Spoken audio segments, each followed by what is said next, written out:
আমাদের বাউলের অনুষ্ঠান ধরে যাচ্ছে, তার সাথে সাথে আজকে নিখোঁজ নৃত্য সংস্থার নাচের অনুষ্ঠান হয়েছে। এই অনুষ্ঠান আমরা শুরু করব লিখনের জন্য প্রতিনিধি। লিখনের জন্য যদি কোনো প্রতিনিধি এসে থাকে, অনুগ্রহ করে স্বরূপ স্মৃতি পাঠাগারী প্রধান শ্রী শ্যামল চক্রবর্তী, ভার্গব চক্রবর্তী সঙ্গে যোগাযোগ করবে। আমাদের দেবানন্দপুর গ্রাম পঞ্চায়েতের উপপ্রধান ভার্গব চক্রবর্তীর সঙ্গে যোগাযোগ করবেন লিখনের যদি কোনো প্রতিনিধি এসে থাকে। আমাদের প্রথম পর্বে বাউলগানের অনুষ্ঠান রয়েছে এবং তারপরে আমাদের নাচের অনুষ্ঠান।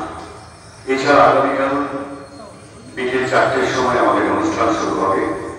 কালকে সাংস্কৃতিক অনুষ্ঠানে বিভিন্ন সাংস্কৃতিক সংগঠন তাদের অনুষ্ঠান উপস্থাপন করবেন তাদের কলা কুশলীদের নিয়ে। তার সাথে সাথে আগামীকাল পুরস্কার দেওয়া হবে বা সম্বর্ধনা দেওয়া হবে এই দেবানন্দপুর গ্রাম পঞ্চায়েতের অন্তর্গত এবছরে যারা 2022 সালে মাধ্যমিক এবং উচ্চ মাধ্যমিকে 70% বা তার বেশি নাম্বার পেয়েছেন